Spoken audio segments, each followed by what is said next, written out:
The MAGA world just exploded.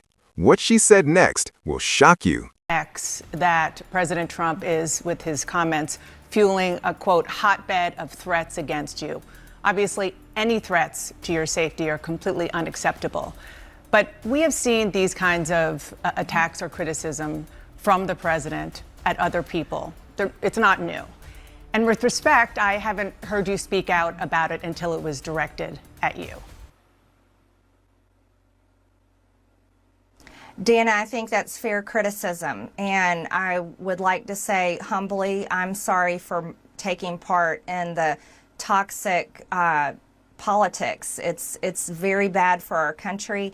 And it's been something I've thought about a lot, especially since Charlie Kirk was assassinated, is that I'm only responsible for myself and my own words and actions.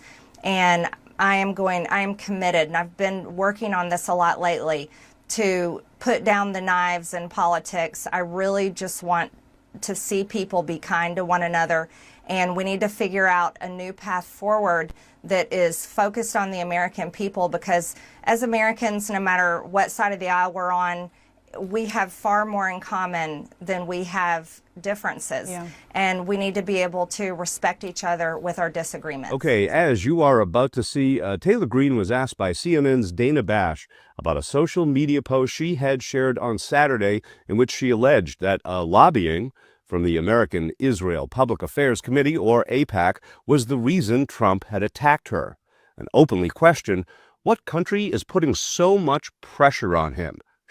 Well, she's not the first MAGA to suggest it. And I think the real answer is Jeffrey Epstein was working on behalf of intel services, probably not American. And we have every right to ask, on whose behalf was he working? How does a guy go from being a math teacher at the Dalton School in the late 70s with no college degree to having multiple airplanes, a private island, and the largest residential house in Manhattan? Fair enough, I suppose. Okay, in our featured clip, let's watch Dana Bash and Representative Marjorie Taylor Greene go where so very few have ventured to go before. Okay, so on that, I do want to ask you about something you posted just yesterday on X. You questioned who and what country is putting so much pressure on Trump to keep the Epstein files hidden. And you included a picture about donations from pro-Israel lobbying group AIPAC. What are you trying to say there? Mm-hmm.